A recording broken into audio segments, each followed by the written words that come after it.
Hello guys, welcome to my channel MCQs का अड्डा।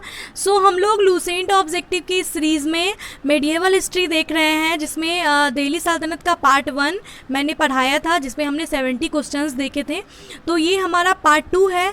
अगर आप लोग पहली बार वीडियो को देख रहे हैं, चैनल पे आए हैं, तो आप डिस्क्रिप्शन में जाएंगे, वहाँ पे आपको प्लेलिस्ट लिंक मिलेगा, वहाँ से आप जा कर के सारे वीडियोज़ को देख लीजिएगा और चैनल को सब्सक्राइब कर लीजिए और बेल आइकन को प्रेस कर लीजिए। आपको आने वाली वीडियोस के नोटिफिकेशंस मिलते रहेंगे। तो चलिए स्टार्ट करते हैं इस वीडियो को।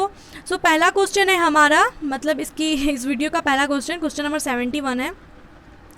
निम्न में किसका आक्रमण भारत पर किया गया द्वितीय तुर्क आक्रमण था?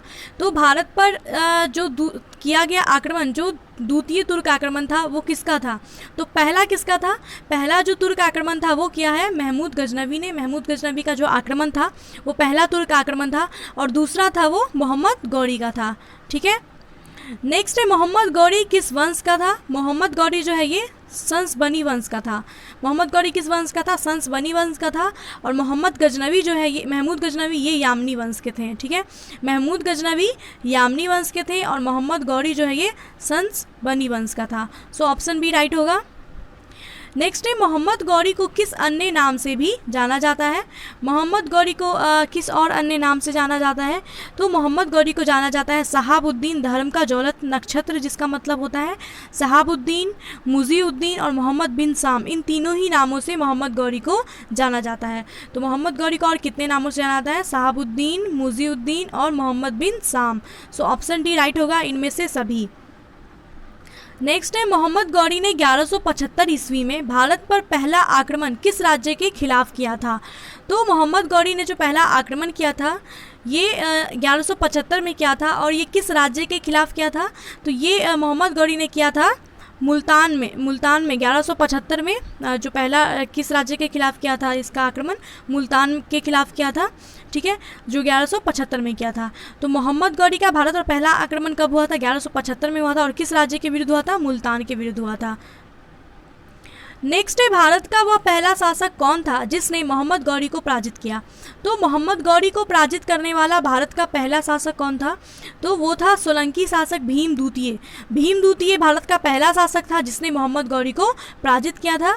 और ये गौरी का जो दूसरा आक्रमण, पहला आक्रमण तो 1175 में हुआ था मुल्तान राज्य के विरुद्ध। मोहम्मद गौरी का दूसरा आक्रमण था 1178 में पाटन गुजरात पर किया था, जहाँ पे भीम द्वितीय ने मोहम्मद गौरी को बुरी तरह से पराजित किया था। तो भीम द्वितीय ने मोहम्मद गौरी को पराजित किया था किस युद्ध में?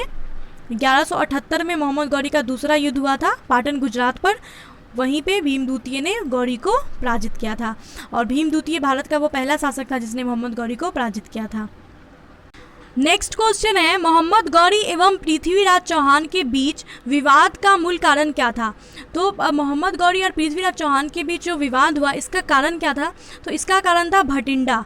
ठीक है, भटिंडा जो है इसका कारण बना। 1190 ईस्वी में मोहम्मद गौरी ने संपूर्ण पंजाब पर अधिकार कर लिया था, और भटिंडा से जो है वो अपना राजकाज चलाता था। लेकिन पृथ्वीराज चौहान जो था वो जानता था कि जब तक गौरी से युद्ध नहीं करेगा तब तक पंजाब में चौहान राज्य का साम्राज्य जो स्थापित करना असंभव है। इसीलिए पृथ्वीराज चौहान ने मोहम्मद गौरी के विरुद्ध युद्ध किया, और फिर ये युद्ध होता गया। तो भटिंडा जो है ये मूल कारण था पृथ्वीराज चौहान और मोहम्मद गौरी के बीच युद्ध का। नेक्स्ट क्वेश्चन है मोहम्मद गौरी का सर्वाधिक महत्वपूर्ण भारतीय आक्रमण कौन सा है? तो मोहम्मद गौरी का जो सबसे ज़्यादा महत्वपूर्ण भारतीय आक्रमण था वो था तराइन का दूसरा युद्ध। तराइन का दूसरा युद्ध क्यों था? क्योंकि मोहम्मद गौरी जो है, मैंने बताया आपको, 1190 तक उसने पूरे पंजाब पर अधिकार कर लिया था, और भटिंडा से वो अपना राजकाज चलाता था।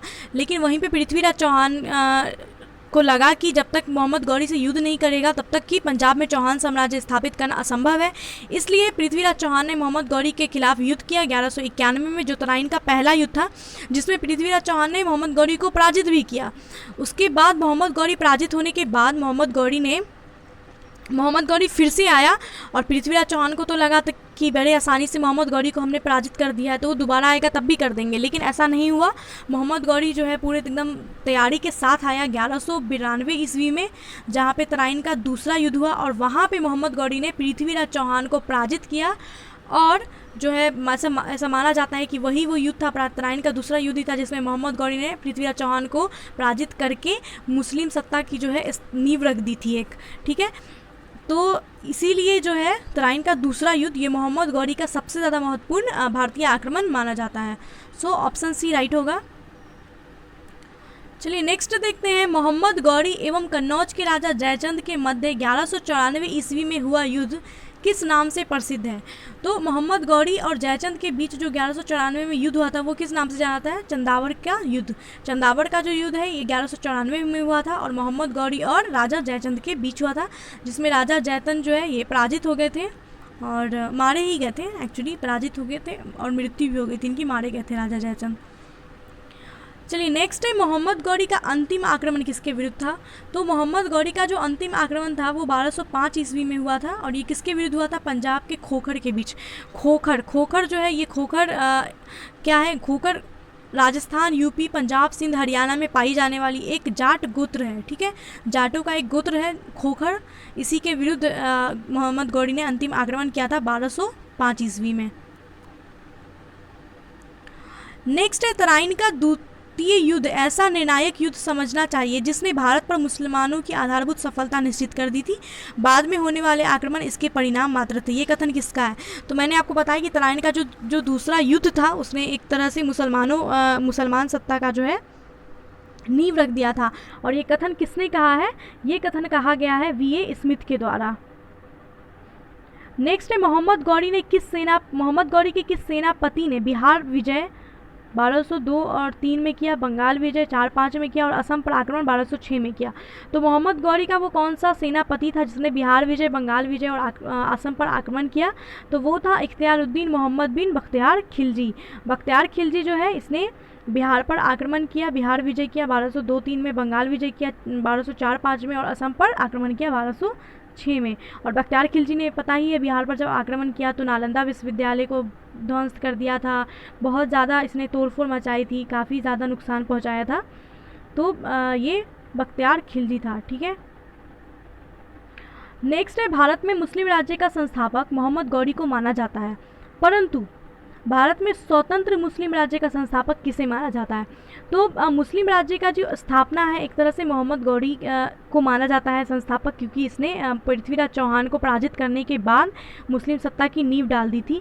लेकिन भारत में स्वतंत्र मुस्लिम राज्य की जो स्थापना है ये किसके द्वारा की गई? तो ये मोहम्मद गौरी का गुलाम था कुतुबुद्दीन ऐबक, जिसको मोहम्मद गौरी भारत में छोड़ के गया था, जनरल बना करके गया था।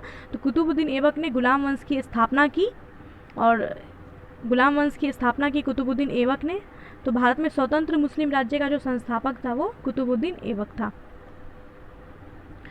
नेक्स्ट क्वेश्चन है, अलाउद्दीन खिलजी के आक्रमण के समय देवगिरी का शासक कौन था? तो अलाउद्दीन खिलजी ने 1296 ईस्वी में आक्रमण किया था, उस टाइम देवगिरी का शासक था रामचंद्र देव। रामचंद्र देव का शासनकाल कब से कब तक था? 1271 से 1311, ठीक है। और अलाउद्दीन खिलजी ने कब आक्रमण किया? 1296 में। तो रामचंद्र देव जो है देवगिरी के उस टाइम शासक थे।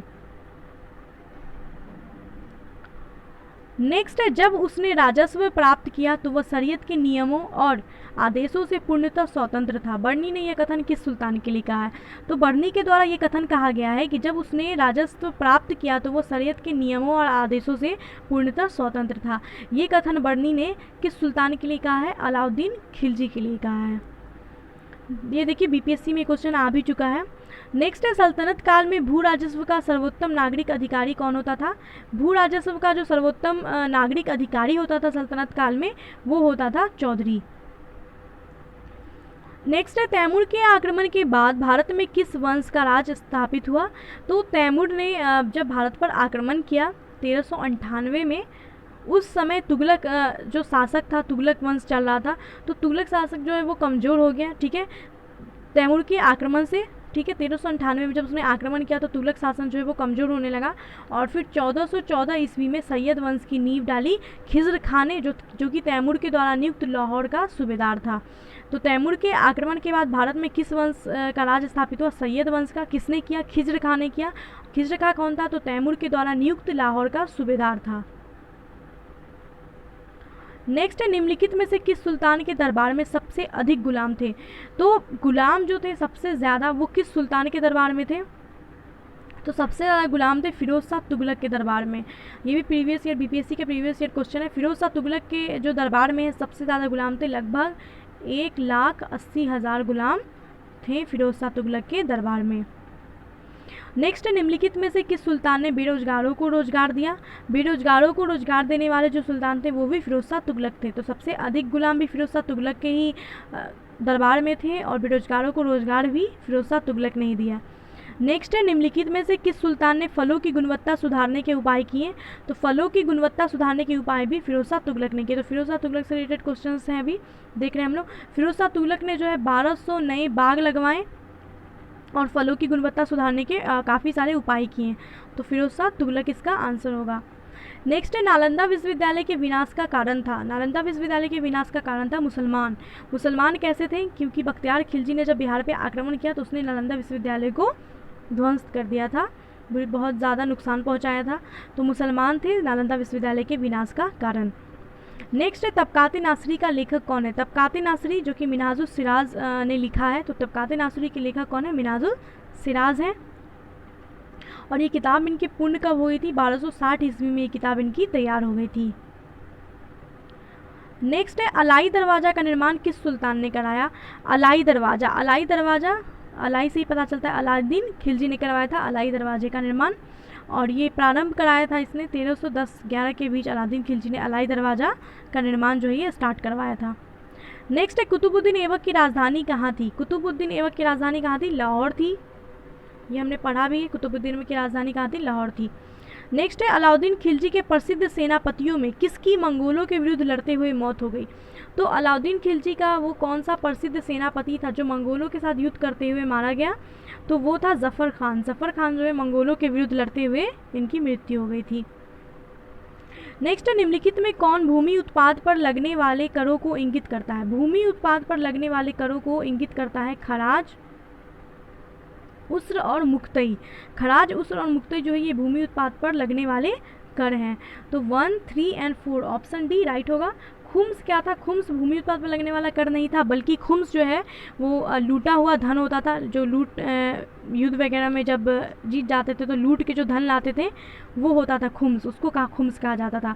बाकी भूमि उत्पाद पर लगने वाले कर थे खराज, उस्र और मुक्तई। नेक्स्ट है तुगलनामा के रचनाकार का नाम क्या है। तुगलनामा के रचनाकार है अमीर खुसरो। इसमें तुगलनामा जो अमीर खुसरो ने लिखा है इसमें गयासुद्दीन तुगलक के विजय का उल्लेख किया गया है। ठीक है, तुगलक नामा जो है तुगलनामा, इसमें किस तुगलक इसके शासक के बारे में है, तो गयासुद्दीन तुगलक के बारे में है। और इसकी रचना किसने की है, अमीर खुसरो ने की। नेक्स्ट है भारत में मोहम्मद गौरी ने किसको प्रथम अख्ता प्रदान किया। तो मोहम्मद गौरी ने प्रथम अख्ता कुतुबुद्दीन ऐबक को प्रदान किया था। वो जनरल बना करके कुतुबुद्दीन ऐबक को गए थे। नेक्स्ट है किस सुल्तान के काल में खालिसा भूमि अधिक पैमाने पर विकसित हुई। खालिसा भूमि सबसे अधिक पैमाने पर विकसित हुई अलाउद्दीन खिलजी के टाइम पे। नेक्स्ट है सल्तनत काल के सिक्के टंका, ससगनी एवं जीतल किन धातुओं के बने हैं। तो टंका जो है वो चांदी का बना था, ससगनी भी चांदी का बना था और जीतल तांबा का बना था। तो टंका, ससगनी और जीतल किस धातु का बना था, चांदी का बना था। टंका, ससगनी भी चांदी का बना था और जीतल तांबे का बना था। सो ऑप्शन ए राइट होगा। नेक्स्ट है अमीर कोही कृषि विभाग नामक एक नया विभाग किस सुल्तान द्वारा शुरू किया गया था। तो अमीर कोही जो कि कृषि विभाग था ये किसके द्वारा, किस सुल्तान के द्वारा शुरू किया गया था। तो अमीर कोही शुरू किया गया था मोहम्मद बिन तुगलक के द्वारा। नेक्स्ट है अमीर खुसरो ने किसके विकास में अग्रगामी की भूमिका निभाई है। अमीर खुसरो ने किसके विकास में अग्रगामी भूमिका निभाई है। तो खड़ी बोली के विकास में। खड़ी बोली को प्रारंभ करने वाले जो थे वो अमीर खुसरो ही थे और अमीर खुसरो को तूते-ई हिंद की उपाधि से भी नवाजा गया है। तो खड़ी बोली जो है इसका विकास किसके द्वारा किया गया, अमीर खुसरो के द्वारा कराया गया था। इसका प्रारंभ जो है अमीर खुसरो ने किया था। नेक्स्ट है तैमूर लंग ने किसके शासनकाल में भारत पर आक्रमण किया था। तो तैमूर लंग में जो 1398 में आक्रमण किया था तुगलक वंश पर, जिसके बाद तुगलक शासन जो है कमज़ोर होने लगा, उसके बाद सैयद वंश आया था। तो ये उस टाइम शासक कौन था, तो उस टाइम शासक था नसरुद्दीन महमूद तुगलक। नसरुद्दीन महमूद तुगलक के शासनकाल में तैमूर लंग ने आक्रमण किया था, 1398-99 में किया था। और नसरुद्दीन महमूद तुगलक जो है इनका शासनकाल क्या था, 1399 से 1413 था। तक था। तो आक्रमण किया 1398-99 में इसने, तैमूर लंग ने। उसके बाद शासन कमज़ोर होता गया। उसके बाद 1413 में फाइनली ख़त्म हो गया और 1414 में आया सैयद वंश, जिसकी स्थापना खिज़र खान ने की, जो कि तैमूर के द्वारा नियुक्त किया गया लाहौर का सूबेदार था। नेक्स्ट है सल्तनत काल की 2 प्रमुख मुद्राओं का पता निम्नलिखित कूट से करें। सल्तनत काल की जो 2 प्रमुख मुद्रा है वो कौन कौन सी है? वो है जीतल और टंका। जीतल और टंका जो है ये सल्तनत काल की 2 प्रमुख मुद्राएं हैं। ऑप्शन डी राइट होगा। नेक्स्ट है भारत में पोलो खेल का प्रचलन किसके द्वारा किया गया? पोलो खेल का प्रचलन किया गया तुर्कों के द्वारा। और कुतुबुद्दीन ऐबक के बारे में हमने पढ़ा भी है कि वो पोलो खेलते हुए ही उनकी मृत्यु हो गई थी घोड़े से गिर करके। नेक्स्ट है किसने एक तरफ संस्कृत मुद्रा लेख के साथ चांदी के सिक्के निर्गत किए? तो संस्कृत मुद्रा लेख के साथ चांदी के सिक्के जो निर्गत किए ये किसके द्वारा किया गया था? ये किया गया था महमूद गजनवी के द्वारा। इसने एक तरफ सिक्के पे कलमा का संस्कृत अनुवाद लिखा था, वक्त में एक अवतार के करके अंकित करवाया हुआ था। सो ऑप्शन बी राइट होगा। नेक्स्ट है अलाउद्दीन खिलजी के निम्न सेना अध्यक्षों में कौन सा तुगलक वंश का प्रथम सुल्तान बना? तुगलक वंश का जो पहला सुल्तान था वो कौन बना था? गाजी मलिक। गाजी मलिक या फिर तुगलक गाजी या गयासुद्दीन तुगलक के नाम से गाजी मलिक या तुगलक गाजी जो था ये गयासुद्दीन तुगलक के नाम से 8 सितंबर 1320 ईस्वी को दिल्ली के सिंहासन पर बैठा था। तो अलाउद्दीन खिलजी के सेना अध्यक्षों में था गाजी मलिक या फिर तुगलक गाजी, जो कि गयासुद्दीन तुगलक के नाम से 1320 ईस्वी में दिल्ली सिंहासन पर बैठा था। नेक्स्ट जवाबित क्या थे? जवाबित थे राज्य कानून। नेक्स्ट निम्न में किस राजवंश के अंतर्गत विजारत का चरमोत्कर्ष हुआ? विजारत का जो चरमोत्कर्ष हुआ ये किसके राजवंश के अंतर्गत हुआ था? किस के शासनकाल? तो ये तुगलक के टाइम पे हुआ था। तुगलकों के टाइम पे विजारत का चरमोत्कर्ष। और विजारत क्या है? विजारत मंत्री परिषद को विजारत कहा जाता है। विजारत किसको कहा जाता है? मंत्री परिषद को। और मंत्री परिषद का जो चरमोत्कर्ष हुआ, जो स्टार्ट हुआ, ये किसके टाइम पे हुआ? तुगलकों के टाइम पे हुआ। चलिए नेक्स्ट कथन और कारण है। कथन दिया है अलाउद्दीन के दक्षिणी अभियान धन प्राप्ति के अभियान थे। कथन बिल्कुल सही। कारण दिया है वह दक्षिणी राज्य को कब्जे में करना चाहता था। तो कारण सही नहीं है। अलाउद्दीन खिलजी जो है वो धन प्राप्ति के लिए दक्षिण अभियान उसने किया था, लेकिन इस कारण से नहीं किया था, वो दक्षिणी राज्य को कब्जे में नहीं करना चाहता था। ठीक है, सो कथन सही है लेकिन कारण गलत है। तो ऑप्शन सी जो है वो राइट होगा। ए सही है लेकिन आर गलत है। ओके नेक्स्ट है सूची 1 को सूची 2 से सुमेलित करना है। लेखक हैं और पुस्तक हैं। तो किस लेखक के द्वारा कौन सा पुस्तक लिखा गया? जियाउद्दीन बर्नी की जो पुस्तक है उसका क्या नाम है? तारीख़ फिरोज़शाही। तारीख़ फिरोज़शाही किसने लिखा है? जियाउद्दीन बर्नी ने लिखा है।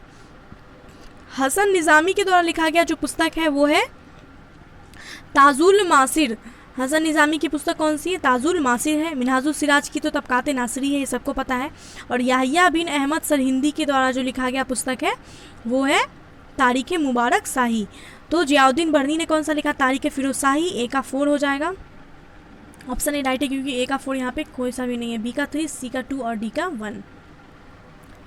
चलिए नेक्स्ट है तौल की सबसे छोटी इकाई क्या होती है? तौल की जो सबसे छोटी इकाई थी वो कौन थी? रख्ती थी। रख्ती जो कि संस्कृत में रख्तिका बोलते हैं। रख्ती जो है वो तौल की सबसे छोटी इकाई है। नेक्स्ट है प्रसिद्ध कवि अमीर खुसरो किसके दरबार में रहते थे? तो प्रसिद्ध कवि जो है अमीर खुसरो किसके दरबार में रहते थे? तो ये रहते थे अलाउद्दीन खिलजी के दरबार में। और इनका अमीर खुसरो का प्रारंभिक नाम क्या था? अबुल हसन था। अमीर खुसरो का प्रारंभिक नाम क्या था? अबुल हसन। नेक्स्ट क्वेश्चन है किसके सल्तनत काल में प्रचलित डाक व्यवस्था का विस्तृत विवरण दिया है? तो किसने सल्तनत काल में प्रचलित डाक व्यवस्था का विस्तृत विवरण दिया है? तो डाक व्यवस्था का जो विस्तृत विवरण दिया है वो इब्ने बतूता ने दिया है, जो मोरक्को का यात्री था। और ये कब आया था भारत? 1333 ईस्वी में आया था मोहम्मद बिन तुगलक के टाइम पे। और इसने डाक व्यवस्था का जो है विस्तृत विवरण दिया है। नेक्स्ट है तैमूर लंग ने भारत पर किस वर्ष आक्रमण किया था? तो देखिए मैंने बताया 1398-99 में इसने आक्रमण किया था। तो यहाँ ऑप्शन 99 नहीं 98, तो 98 देंगे। नेक्स्ट है दिल्ली के किस मुस्लिम शासक के निधन पर इतिहासकार बदायूनी ने कहा राजा को अपनी प्रजा से तथा प्रजा को अपने राजा से मुक्ति मिल गई? तो बदायूनी ने जो ये कथन कहा है कि राजा को अपनी प्रजा से तथा प्रजा को अपने राजा से मुक्ति मिल गई, ये किस शासक के निधन पर कहा था? ये कहा था मोहम्मद बिन तुगलक के निधन पर, जिनको MBT भी बोलते हैं। तो MBT के निधन पर बदायूनी ने कहा था कि राजों को अपनी प्रजा से तथा प्रजा को अपने राजा से मुक्ति मिल गई। नेक्स्ट है दिल्ली के सुल्तान बलबन का पूरा नाम क्या था। दिल्ली के सुल्तान बलबन का जो पूरा नाम था वो क्या था, गयासुद्दीन बलबन था। और बलबन का वास्तविक नाम क्या था, बहाउद्दीन था। बहाउद्दीन वास्तविक नाम था और पूरा नाम क्या था, गयासुद्दीन बलबन। नेक्स्ट है कौन सा सुल्तान नया धर्म चलाना चाहता था किंतु उलेमाओं ने विरोध किया। तो वो कौन सा सुल्तान था जो नया एक धर्म चलाना चाहता था, तो वो था अलाउद्दीन खिलजी। अलाउद्दीन खिलजी जो है एक नया धर्म चलाना चाहता था, लेकिन उलेमाओं ने जो है बहुत ज़्यादा विरोध किया, तो फिर उसने मतलब अपना मनसा बदल लिया, लेकिन वो एक नया धर्म चलाना चाहता था। नेक्स्ट है दिल्ली में कौन सा ऐतिहासिक स्मारक भारतीय तथा फारसी वास्तुकला शैली का उदाहरण है। भारतीय तथा फारसी वास्तुकला शैली का जो उदाहरण है ये कौन सा ऐतिहासिक स्मारक है, तो हुमायूं का मकबरा जो है ये भारतीय तथा फारसी वास्तुकला शैली का उदाहरण है, हुमायूं का मकबरा। नेक्स्ट है दिल्ली का सुल्तान जो दान दक्षिणा के बारे में काफ़ी ध्यान रखता था और इसके लिए एक विभाग दीवाने खैरात भी स्थापित किया था, वो कौन था, तो दीवाने खैरात स्थापित किया था और काफ़ी ज़्यादा ध्यान रखता था दक्षिणा के बारे में। तो ये किस सुल्तान ने किया था, ये किया था फिरोज शाह तुगलक ने। फिरोज शाह तुगलक ने जो है दीवाने खैरात नाम से एक विभाग स्थापित किया था और दान दक्षिणा के बारे में वो काफ़ी ध्यान रखते थे। नेक्स्ट है निम्न में से किस संगीत वाद्य को हिंदू मुस्लिम ज्ञान वाद्यों का सबसे श्रेष्ठ मिश्रण माना जाता है, तो सितार को हिंदू मुस्लिम ज्ञान वाद्य का सबसे श्रेष्ठ मिश्रण माना जाता है। नेक्स्ट है नई फारसी काव्य शैली सबके हिंद अथवा हिंदुस्तानी शैली के जन्मदाता कौन थे। सबके हिंदी अथवा हिंदुस्तानी शैली के जन्मदाता थे अमीर खुसरो। नेक्स्ट है अनुकूल परिस्थितियां मौजूद होने के बावजूद गुलाम वंश के शासक भारत में अपने साम्राज्य का विस्तार नहीं कर पाए, इसका मुख्य कारण क्या था। तो गुलाम वंश के जो शासक थे वो भारत में अपने साम्राज्य का विस्तार नहीं कर पाए, इसका मुख्य कारण था क्या था, इसका मुख्य कारण था मंगोल आक्रमण का भय। मंगोलों के भय के कारण वो ज़्यादा विस्तार नहीं कर पाए थे। नेक्स्ट है निम्नलिखित में किसने सिकंदर सानी यानी द्वितीय सिकंदर की उपाधि धारण की है, तो सिकंदर सानी या द्वितीय सिकंदर की जो उपाधि है ये धारण किया है अलाउद्दीन खिलजी ने। अलाउद्दीन खिलजी को द्वितीय सिकंदर के नाम से भी जाना जाता है। नेक्स्ट है सिक्कों पर खलीफा का नायब खुदवाने वाला भारत का प्रथम सुल्तान कौन था। सिक्कों पर खलीफा का नायब खुदवाने वाला जो भारत का प्रथम सुल्तान था वो था फिरोज शाह तुगलक। नेक्स्ट है सैयद उस सलातीन की उपाधि किसने धारण की। सैयद उस सलातीन की उपाधि धारण की फिरोज शाह तुगलक ने। तो फिरोज शाह तुगलक से रिलेटेड काफ़ी क्वेश्चंस देखे हमने, उनको याद रखिएगा। नेक्स्ट है निम्नलिखित में से किसे कुरान का पाठ करने वाला कहा जाता है, तो कुरान खां के नाम से जाना जाता है कुतुबुद्दीन ऐबक को, और लाख बख्श के नाम से भी जाना जाता है, ये मैंने आपको बताया था फर्स्ट पार्ट वाले इंट्रो वीडियो में ही बताया था वहाँ पे कि इनको कुरान खान और लाख बख्श के नाम से जाना जाता है कुतुबुद्दीन ऐबक को। नेक्स्ट क्वेश्चन है किस सल्तनत कालीन शासक को मिन्हाज ने हातिम ताई द्वितीय की संज्ञा दी है। हातिम ताई द्वितीय की संज्ञा दी है मिन्हाज सिराज ने किसको, तो मिन्हाजुल सिराज ने हातिम ताई द्वितीय की संज्ञा दी है कुतुबुद्दीन ऐबक को। नेक्स्ट 2.5 दिन का झोपड़ा मस्जिद अजमेर का निर्माण किसने करवाया था। तो 2.5 दिन का जो झोपड़ा है वो एक मस्जिद है और वो कहाँ है, अजमेर में है। इसका निर्माण किसने करवाया है, कुतुबुद्दीन ऐबक ने इसका निर्माण करवाया था।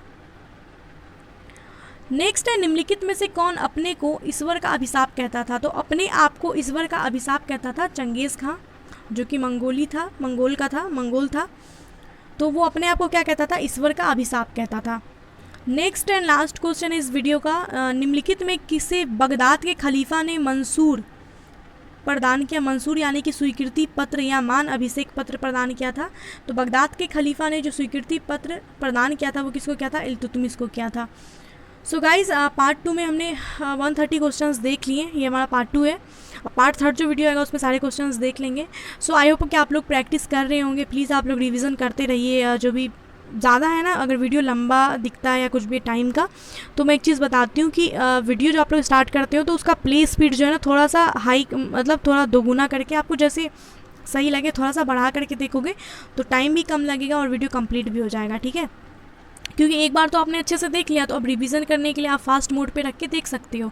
तो भी आप पे डिपेंड करता है कि आप कैसे अपना स्ट्रैटेजी लगाते हो, कैसे टाइम भी बचा लोगे और वीडियो भी कंप्लीट कर लोगे, है ना। तो वैसे मैंने एक बता दिया क्योंकि मैं भी ऐसा करती हूँ, जब मुझे रिवीजन करना हो तो जो चीज़ पढ़ा हुआ है उसको रिवीजन करना है तो मैं वैसे ही थोड़ा फास्ट पे रख देती हूँ, तो वीडियो जल्दी कंप्लीट भी होता है, रिवीजन भी हो जाता है ना। तो आप लोग भी ऐसा कर सकते हो। So guys thanks for watching this video. I hope कि आप वीडियो आपको अच्छा लगा होगा, तो प्लीज़ वीडियो को लाइक कीजिए, कमेंट कीजिए और शेयर करना मत भूलिएगा। चैनल पे नए हैं तो चैनल को प्लीज़ सब्सक्राइब कर लीजिए और बेल आइकन को प्रेस कर लीजिए। तो मिलते हैं नेक्स्ट वीडियो में। Bye and take care.